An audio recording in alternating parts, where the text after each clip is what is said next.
ఆంధ్రప్రదేశ్ రాష్ట్రంలో ప్రభుత్వాన్ని ఏర్పాటు చేశారు.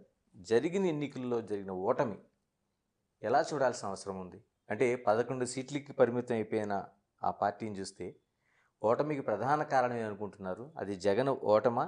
లేకపోతే ప్రతిపక్షాల్లో ఉన్న తెలుగుదేశం కూటమి విజయం అంటారా? గణేష్ గారు, నిన్న ఎలక్షన్ ఆంధ్రప్రదేశ్లో ఒకే ఒక పాయింట్ మీద జరిగిందండి. అసలు వేరే రెండో పాయింటే లేదు అక్కడ. ఓటరు జగన్కి వేస్తున్నాడా, జగన్ను ఓడించడానికి వేస్తున్నాడా అనేది. అసలు అది రెండో కన్సిడరేషన్. కానీ రెండో ఇంప్రాక్టికల్ ప్రామిసెస్ చేశాడు చంద్రబాబు నాయుడు గారు. మళ్ళీ ఆల్రెడీ చేతులు ఎత్తేసాడు. సూపర్ 6 అని, లేకపోతే ఇంకా రకరకాలుగాను అవేమీ అవసరం లేకుండా vote for Jagan, vote to defeat Jagan. ఎందుకు వచ్చిందండి? ఒకటే సింగిల్ పాయింట్. జగన్మోహన్ రెడ్డి గారు అనేవాడిని అసలు మనం కొన్ని విషయాల్లో మనం అభినందించక తప్పదు. ఆయన యొక్క కెపాసిటీని. రాజశేఖర్ రెడ్డి గారిని చంద్రబాబుతోటి చాలాసార్లు పొగిడేట్టు చేయగలిగాడు ఆయన.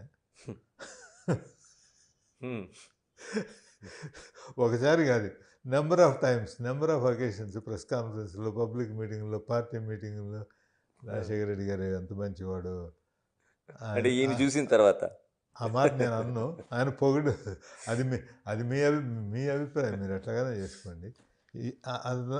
చంద్రబాబుతో అన్నిసార్లు రాజశేఖర రెడ్డి గారి గురించి పొగిడిస్తూ నాకు చాలా ఆనందం కలిగించింది. జగన్మోహన్ రెడ్డి గారు చేసిన దాంట్లో అది మామూలు విషయం కాదు. అట్లాగే పిల్లిని ఎలకని కలపగలిగాడు, సింహాన్ని కుందేలుని కలపగలిగాడు. వీళ్ళందరూ కలిపి తన్ని ఎట్లా ఓడించగలరో చూద్దామని ఆయన ఓడిపోగలిగాడు. అంటే ఆయన వ్యక్తిగత ధోరణి ఆయన పతనానికి లేకపోతే ఓటమి కారణమైందంటారా? రాజశేఖర రెడ్డి గారి టైంలో నేను, నా సహచరులు అందరం కలిపి additional DG intelligence, chief security officer, timings ఇచ్చే సెక్రటరీ, అపాయింట్మెంట్స్ ఇచ్చే secretary, CM secretary to CMO అంతా కలిపిన గణేష్ గారు అనే ఒక వ్యక్తి రాజశేఖర రెడ్డి గారిని కలవాలి అని డిటర్మిన్డ్ ఎఫర్ట్ చేస్తే 15 రోజుల లోపల ఆయన కలవకుండా చేయగలిగిన సామర్థ్యం మా అందరికీ కల్పన లేదు. ధర్మదర్శనంలో పొద్దున్నే ప్రజా దర్బార్లోనైనా కలుసుకోగలడు, వేరియస్ డిస్ట్రిక్ట్ అయినా కలుసుకోగలడు. అతను చెప్పదలుచుకుంది అతను చెప్పగలడు ముఖ్యమంత్రికి, డిటర్మిన్డ్ ఎఫర్ట్ చేస్తే.